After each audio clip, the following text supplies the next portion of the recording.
Hari ini, mari kita pelajari firman Tuhan di bawah tajuk Sejarah Eden dan Penyelamat pada Zaman Roh Kudus. Cerita Adam dan Hawa di Taman Eden bukan hanya dikenali dengan baik oleh orang yang percaya kepada Tuhan, tetapi juga orang yang tidak percaya, bukan? Tidak boleh berkata bahwa kita memahami Alkitab tanpa memahami peristiwa Eden. Di Eden, Tuhan telah menyembunyikan harta karun berharga yang membantu kita memahami kebenaran yang penting. Hari ini, marilah mengambil masa untuk belajar kebenaran ini bersama. Tidak ada orang ingin mengalami kematian. Semua orang cuba mengelakkan kematian dengan segala cara, tanpa mengira kedudukan atau gelaran, muda atau tua. Namun, apa yang akan terjadi kepada semua manusia, tidak ada yang dapat mengelakkan kematian. Kematian manusia berasal dari mana? Ia berasal dari Taman Eden. Jika kematian manusia berasal dari Taman Eden, dari mana dapat kita mencari penyelesaian? Di mana ada masalah, di situ ada penyelesaian. Apabila terjadinya kemalangan, penyiasat pergi ke tempat kejadian untuk menyelesaikan kes itu. Demikian juga, kematian berasal di Taman Eden. Jadi kita juga dapat mencari rahsia kehidupan di sana. Hari ini, mari kita mengambil masa untuk mencari penyelesaian di Taman Eden. Mari kita memahami rahsia di Taman Eden dan mencari kesaksian tentang Tuhan yang datang sebagai penyelamat kita pada zaman Roh Kudus. Marilah melihat buku Matius, bab 13 ayat 34. Semuanya itu disampaikan Yesus kepada orang banyak dalam perumpamaan. Dan tanpa perumpamaan, suatu pun tidak disampaikannya kepada mereka. Supaya genaplah firman yang disampaikan oleh Nabi. Aku mau membuka mulutku mengatakan perumpamaan. Aku mau mengucapkan hal yang tersembunyi sejak dunia dijadikan. Yesus mengajar murid-muridnya melalui banyak perumpamaan dan berkata, Aku mau membuka mulutku mengatakan perumpamaan. Aku mahu mengucapkan hal yang tersembunyi sejak dunia dijadikan. Antara 66 buah buku Alkitab, buku mana mengandungi kesaksian tentang penciptaan dunia? Buku Kejadian. Buku Kejadian mengandungi banyak misteri yang Tuhan mahu dedahkan kepada manusia. Antara banyak perumpamaan di dalam buku Kejadian, hari ini, mari kita mencari rahsia kehidupan kekal di Taman Eden. Dalam sejarah buku Kejadian, kita dapat lihat pokok pengetahuan tentang yang baik dan yang jahat, yang Adam dan Hawa makan serta pokok kehidupan. Kebanyakan orang berfikir bahwa dosa Adam dan Hawa yang memakan buah terlarang menyebabkan mereka mati. Namun, tidak ada yang mendapati rahsia kehidupan di Eden sehingga sekarang. Melalui buku Kejadian bab 2 dan 3, marilah melihat sejarah Eden dan mencari rahsia kehidupan. Marilah melihat buku Kejadian, bab 2 ayat 16. Lalu Tuhan memberi perintah ini kepada manusia. Semua pohon dalam taman ini, boleh kau makan buahnya dengan bebas.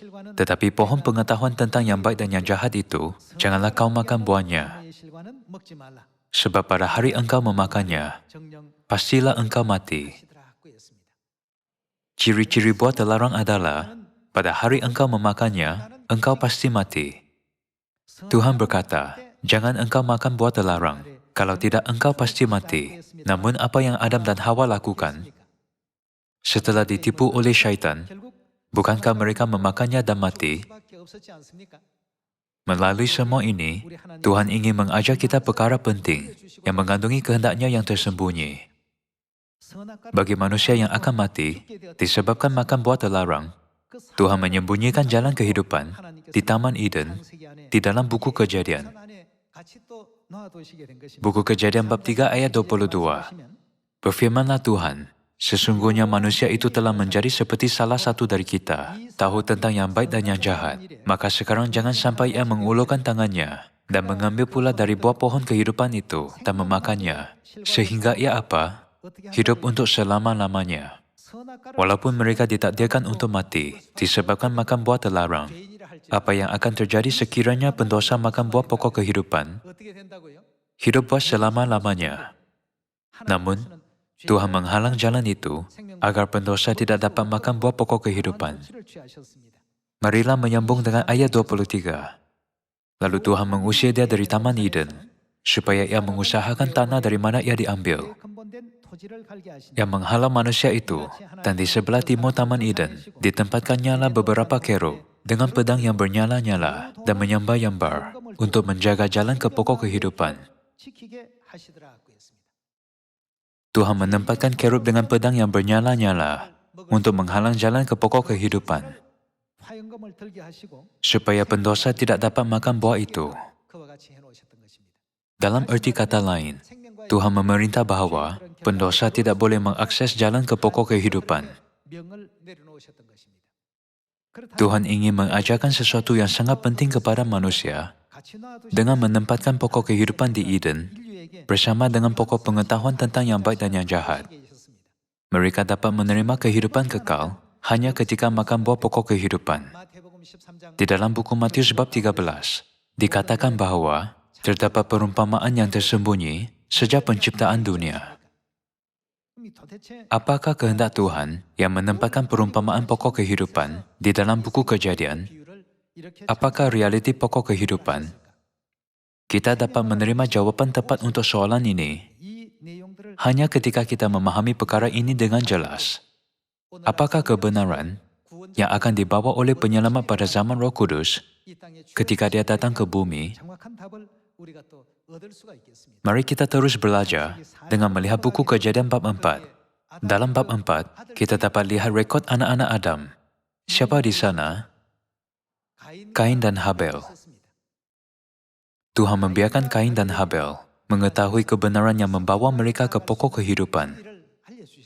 Walaupun Tuhan menunjukkan kebenaran kepada mereka, Kain memberikan persembahan tanpa mentaati kebenaran, sedangkan Habel memberikan persembahan dalam kepatuhan pada kebenaran. Akibatnya, Tuhan menerima persembahan Habel dan menolak persembahan Kain. Marilah melihat bagaimana perkara-perkara berkenaan kedua-dua pokok di Taman Eden berhubung dengan buku Kejadian bab 4. Buku Kejadian bab 4 ayat 1. Kemudian manusia itu bersetubuh dengan Hawa, isterinya, dan mengandunglah perempuan itu, lalu melahirkan Kain. Selanjutnya dilahirkannya Habel, adik Kain. Dan Habel menjadi gembala kambing domba. Kain menjadi petani. Setelah beberapa waktu lamanya, maka Kain mempersembahkan sebahagian dari hasil tanah itu kepada Tuhan sebagai korban persembahan. Habel juga mempersembahkan korban persembahan dari anak sulung kambing dombanya, yakni lemak-lemaknya. Maka Tuhan mengindahkan Habel dan korban persembahannya itu. Tetapi Kain dan korban persembahannya tidak diindahkannya. Lalu hati Kain menjadi sangat panas dan mukanya muram. Dua peristiwa penting berlaku, korban Habel dan korban Kain. Pendosa tidak dibenarkan untuk mendekati pokok kehidupan. Setelah Adam dan Hawa berdosa di Eden, Tuhan mengajar manusia cara untuk mempersembahkan korban kepada Tuhan. Ini dikenali sebagai ibadah kini. Salah satu sebab terpenting untuk beribadah adalah untuk menerima pengampunan dosa. Tanpa memulihkan pokok kehidupan yang hilang, kita tidak akan dapat pulang ke Eden rohani. Dalam erti kata lain, jika kita ingin pulang ke Eden rohani, tanah air syurgawi kekal kita, bukankah kita harus menerima pengampunan dosa terlebih dahulu? Tuhan memberi Kain dan Habel jalan untuk menerima pengampunan dosa. Habel dengan taat mempersembahkan darah korban binatang kepada Tuhan. Kain mempersembahkan hasil bertani kepada Tuhan kerana dia bekerja di ladang. Tetapi, Tuhan hanya menerima persembahan Habel dan menolak persembahan Kain. Apakah kehendak Tuhan dalam perkara ini? Marilah mencari jawapan di dalam buku Ibrani bab 9. Buku Ibrani bab 9 ayat 22. Dan hampir segala sesuatu disucikan menurut hukum Taurat dengan darah.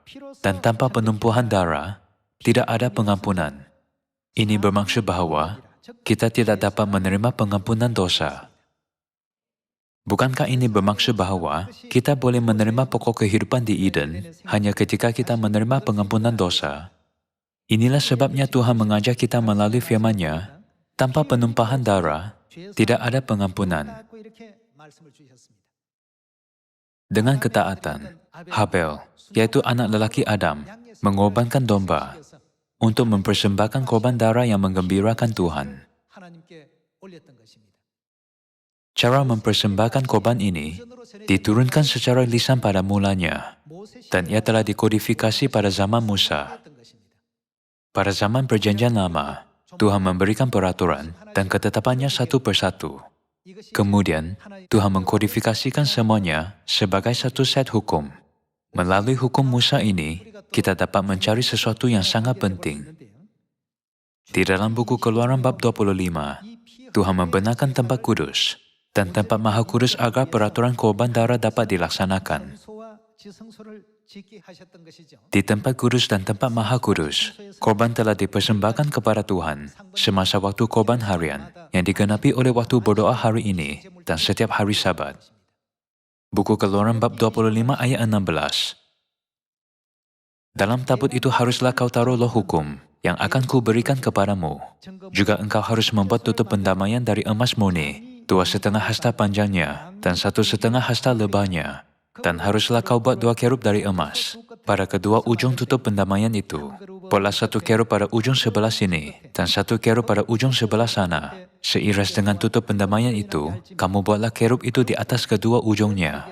Kerub-kerub itu harus mengembangkan kedua sayapnya ke atas, sedang sayap-sayapnya menudungi tutup pendamaian itu. Haruslah kau letakkan tutup pendamaian itu di atas tabut, dan dalam tabut itu engkau harus menaruh loh hukum. Dan di sanalah aku akan bertemu dengan engkau. Dan dari atas tutup pendamaian itu, dari antara kedua kerub yang di atas tabut hukum itu, aku akan berbicara dengan engkau tentang segala sesuatu yang akan ku perintahkan kepadamu. Di Taman Eden, terdapat pokok pengetahuan tentang yang baik dan yang jahat, dan pokok kehidupan. Setelah Adam dan Hawa berdosa, jalan ke pokok kehidupan telah dijaga oleh kerub. Apabila memberikan arahan mengenai tempat kudus dan tempat maha kudus, Tuhan memerintah Musa untuk menempatkan kerub pada setiap hujung penutup pendamaian di atas tabut perjanjian. Tuhan menempatkan kerub yang menjaga pokok kehidupan di dalam buku Kejadian. Di atas tabut, di dalam tempat maha kudus.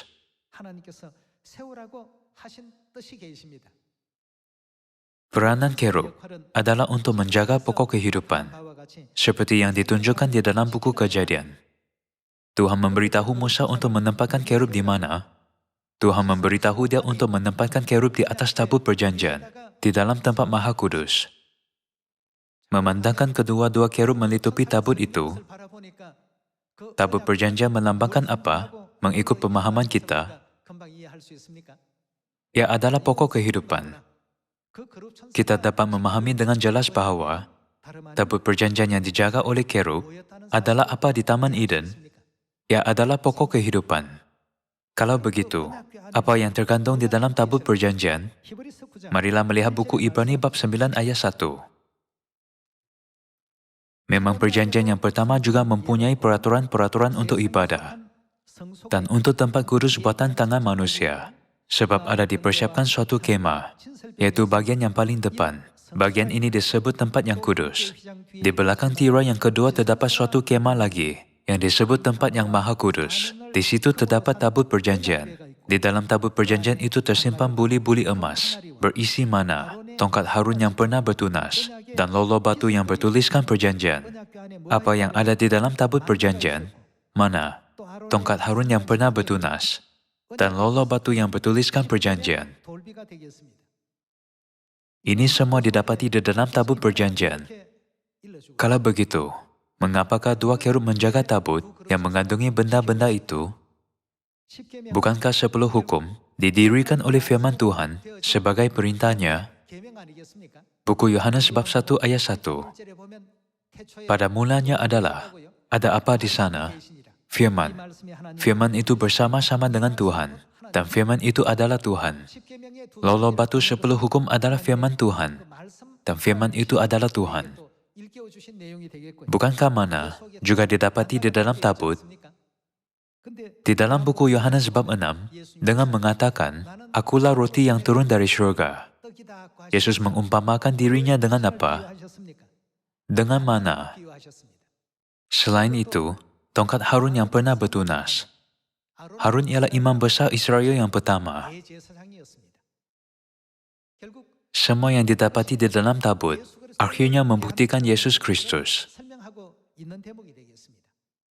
Melalui ini, Tuhan memberitahu kita bahwa Yesus akan datang sebagai imam besar dan bahwa Dia ialah Tuhan, firman Tuhan. Dia juga mana, yaitu roti hidup yang turun dari surga. Kita dapat mencari semua kesaksian ini yang berkenaan Dia dari mana. Semua kesaksian ini dijumpai di dalam tabut perjanjian. Pokok kehidupan yang ada di dalam tabut perjanjian yang dilitupi oleh kerub melambangkan Yesus Kristus. Marilah mengesahkan ini di dalam buku Yohanes bab 6. Buku Yohanes bab 6 ayat 50. Inilah roti yang turun dari surga. Barang siapa makan daripadanya, ia tidak akan mati. Akulah roti hidup yang telah turun dari surga. Jikalau seorang makan dari roti ini, apa yang akan terjadi kepada dia? Ia akan hidup selama-lamanya. Manusia perlu mati disebabkan mereka makan buah pokok pengetahuan tentang yang baik dan yang jahat. Satu-satunya cara untuk hidup adalah makan buah pokok kehidupan di Taman Eden. Tetapi Yesus berkata, jikalau seorang makan dari roti ini, ia akan hidup selama-lamanya. Ayat 51. Akulah roti hidup yang telah turun dari surga. Jikalau seorang makan dari roti ini, ia akan hidup selama-lamanya. Dalam arti kata lain, jika kamu makan dagingku, kamu akan hidup buat selama-lamanya. Dan roti yang ku berikan itu ialah dagingku, yang akan ku berikan untuk hidup dunia. Ayat 52. Orang-orang Yahudi bertengkar antara sesama mereka dan berkata, bagaimana ia ini dapat memberikan dagingnya kepada kita untuk dimakan? Maka kata Yesus kepada mereka, Aku berkata kepadamu, sesungguhnya jikalau kamu tidak makan daging anak manusia dan minum darahnya, kamu tidak mempunyai hidup di dalam dirimu. Orang yang tidak makan daging Yesus atau minum darahnya mesti menanggung akibat dosa yang makan buah terlarang di Eden. Mereka tidak akan hidup buat selama-lamanya, maupun mengekalkan kehidupan mereka. Ayat 54. Barang siapa makan dagingku dan minum darahku, ia mempunyai hidup yang kekal, dan aku akan membangkitkan dia pada akhir zaman. Bukankah kita dapat mencari jawaban melalui Alkitab mengenai realiti perumpamaan pokok kehidupan di Eden? Itu adalah Yesus Kristus sendiri. Di dalam buku Yohanes bab 6, kita perlu makan daging dan minum darah siapa untuk mempunyai kehidupan kekal? Daging dan darah Yesus. Ayat 55. Sebab dagingku adalah benar-benar makanan, dan darahku adalah benar-benar minuman. Barang siapa makan dagingku dan minum darahku, ia tinggal di dalam aku, dan aku di dalam dia. Sama seperti Bapa yang hidup mengutus aku, dan aku hidup oleh Bapa. Demikian juga barang siapa yang memakan aku, akan hidup oleh aku. Yesus berkata bahwa barang siapa makan dagingnya dapat hidup buat selama-lamanya. Jadi, apa yang boleh kita fahami tentang perumpamaan pokok kehidupan dari Eden? Kita dapat memahami bahwa realiti pokok kehidupan ialah Yesus Kristus. Kalau begitu, kita perlu tahu cara untuk makan daging Yesus. Bagaimanakah kita dapat makan daging Yesus dan minum darahnya? Tuhan mendirikan kebenaran agar kita dapat makan daging Yesus Kristus dan minum darahnya. Apakah kebenaran itu? Paskah. Marilah mencari jawaban di dalam buku Matius bab 26. Buku Matius bab 26 ayat 17.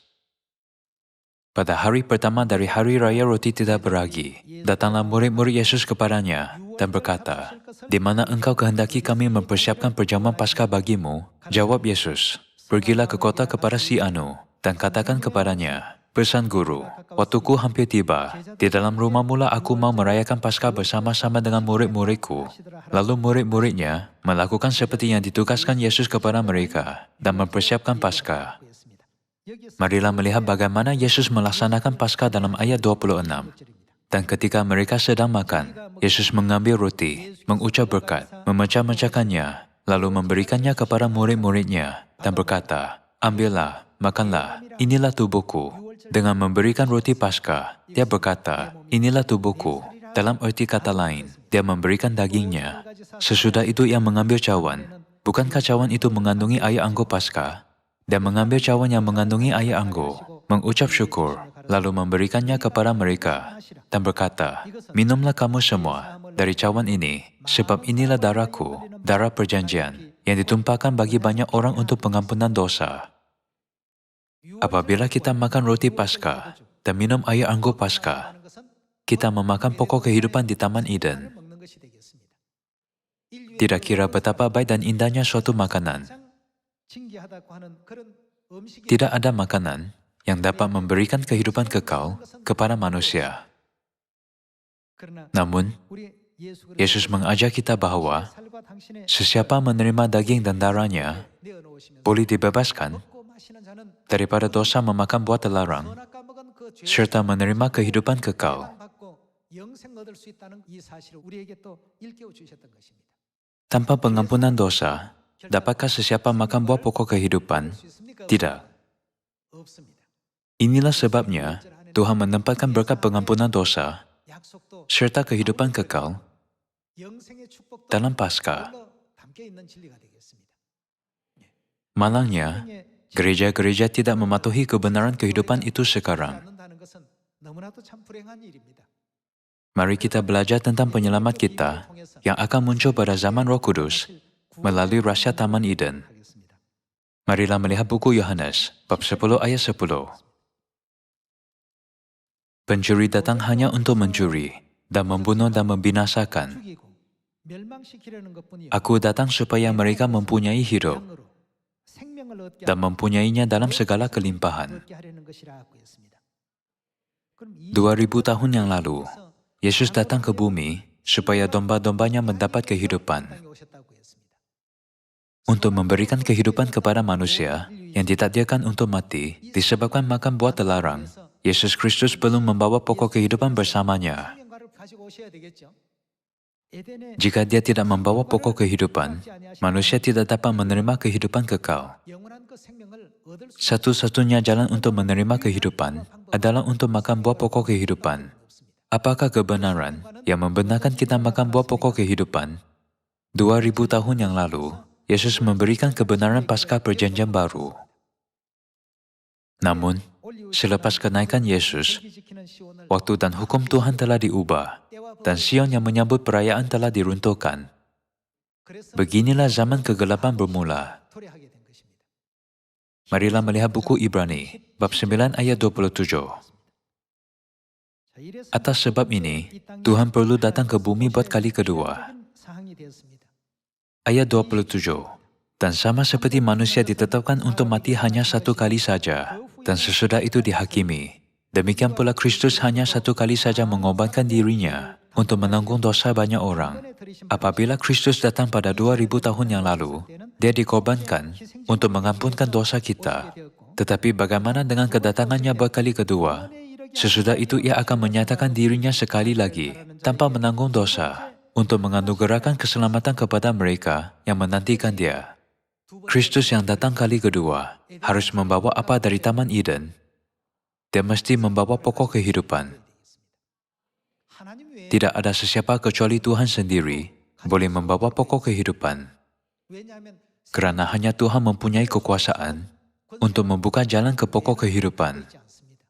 Sekiranya Tuhan menghalang jalan itu, hanya siapa yang boleh membukanya? Hanya Tuhan boleh membuka jalan itu. Apabila Kristus datang buat kali kedua untuk menyelamatkan manusia, kebenaran apa harus dia bawa kepada kita? Jika terdapat seseorang yang membimbing kita kepada kehidupan kekal dengan mengisytiharkan kebenaran Paskah Perjanjian Baru kepada manusia, siapakah dia? Dia mestilah Kristus yang datang kali kedua untuk menyelamatkan kita. Dia mestilah Tuhan kita yang telah muncul untuk menyelamatkan manusia pada zaman Roh Kudus. Dialah yang akan datang dengan nama baru, menurut buku Wahyu bab 3 ayat 12. Ini tidak dicatatkan di dalam buku Ibrani sahaja, tetapi Nabi Yesaya juga berbicara tentang perkara ini kira-kira 2700 tahun yang lalu. Buku Yesaya bab 25 ayat 6. Di gunung ini, Tuhan alam semesta akan mengadakan jamuan dengan makanan berlemak bagi segala bangsa, jamuan dengan air anggur yang disimpan lama, makanan berlemak dan bersumsum, serta air anggur tersimpan lama yang murni. Apakah maksud air anggur yang disimpan lama? Pada tahun 325 Masehi, selepas kenaikan Yesus, Paskah telah dimasukkan melalui Majelis Naisia. Setelah 1600 tahun berlalu, akhirnya Paskah dipulihkan pada zaman ini. Inilah sebabnya Alkitab memanggilnya air anggur yang disimpan lama. Marilah melihat ayat 7. Di gunung ini juga dia akan menyingkirkan tudung muka yang menudungi segala suku bangsa dan selubung yang menyelubungi segala bangsa. Dia akan menelan maut untuk selama-lamanya. Dalam arti kata lain, bukankah ini bermaksud bahwa dia akan memberi kita kehidupan kekal? Paskah adalah satu-satunya kebenaran yang berjanji untuk menelan maut untuk selama-lamanya melalui air anggur. Ayat 8 lagi, dia akan menelan maut untuk selama-lamanya. Tuhan akan menghapuskan air mata daripada setiap muka dan menyingkirkan celah umatnya dari seluruh bumi. Kerana Tuhan telah berfirman, pada waktu itu orang akan berkata, siapakah dia yang menelan maut untuk selama-lamanya melalui air anggur? Sesungguhnya, inilah Tuhan kita. Kita sudah menantikan dia dan dia menyelamatkan kita. Kita tidak boleh mengamanahkan keselamatan kita kepada sesiapapun. Dia yang menebus kita daripada dosa, memakan buah pokok pengetahuan tentang yang baik dan yang jahat. Satu-satunya dia yang membimbing kita makan buah pokok kehidupan melalui air anggur Paskah yang disimpan lama. Kebenaran yang memberikan kehidupan ialah Tuhan kita. Ada tertulis, kita sudah menantikan dia dan dia menyelamatkan kita. Siapakah yang membawa Paskah perjanjian baru kepada kita menurut semua ramalan Alkitab? Siapakah yang membebaskan kita daripada dosa memakan buah terlarang dan membuka jalan ke syurga, memberi kita kehidupan kekal? Menurut kesaksian Alkitab dan para Nabi, siapakah Kristus Ansanghong pada zaman Roh Kudus? Dia ialah Tuhan dan penyelamat kita. Dia Tuhan kita yang datang ke bumi buat kali kedua. Orang di dunia berkata, kalau begitu, jika membawa roti dan air anggur dan membawa Paskah, bolehkah aku menjadi Tuhan? Sebelum Bapa Ansanghong memenuhi ramalan ini, adakah sesiapa yang membawa Paskah? Walaupun direkodkan dengan jelas bahwa Yesus sendiri merayakan Paskah, begitu juga Petrus, Paulus, dan Yohanes. Apakah sebabnya orang tidak merayakannya kini? Mengapakah mereka tidak merayakannya? Terdapat banyak ahli teologi dan pastor yang terkenal. Tetapi mengapakah mereka tidak dapat mendedahkan kebenaran Paskah? Ini adalah kerana mereka bukan Tuhan. Hanya siapa yang boleh melaksanakan pekerjaan ini, memandangkan Tuhan ialah Dia yang menghalang jalan ke pokok kehidupan. Satu-satunya Dia yang boleh membuka jalan semula juga Tuhan sahaja. Pada kedatangannya buat kali pertama, Yesus memberi kita kebenaran Paskah perjanjian baru. Sekiranya Tuhan tidak datang ke bumi buat kali kedua, kebenaran dan peraturan yang telah diinjak tidak dapat dipulihkan oleh sesiapa pun. Inilah sebabnya Tuhan datang dalam badan dan hidup dalam kalangan kita, agar Dia dapat membuka jalan itu untuk kita dan mengisytiharkan kebenaran Paskah. Kalian semua, seperti yang dinyatakan di dalam buku Yesaya bab 25 dan buku Ibrani bab 9, marilah kita ingat bahawa Kristus perlu datang buat kali kedua untuk menyelamatkan orang yang menantikan Dia. Bapa Syurgawi Kristus Ansanghong datang ke bumi sebagai realiti pokok kehidupan di Taman Eden. Dan Ibu Syurgawi kita datang ke bumi sebagai pengantin perempuan anak domba menurut ramalan. dengan berharap bahawa semua ahli keluarga kita di Sion datang kepada bapa dan ibu dengan sepenuh hati dan jiwa mereka. Saya tamatkan khutbah hari ini. Terima kasih.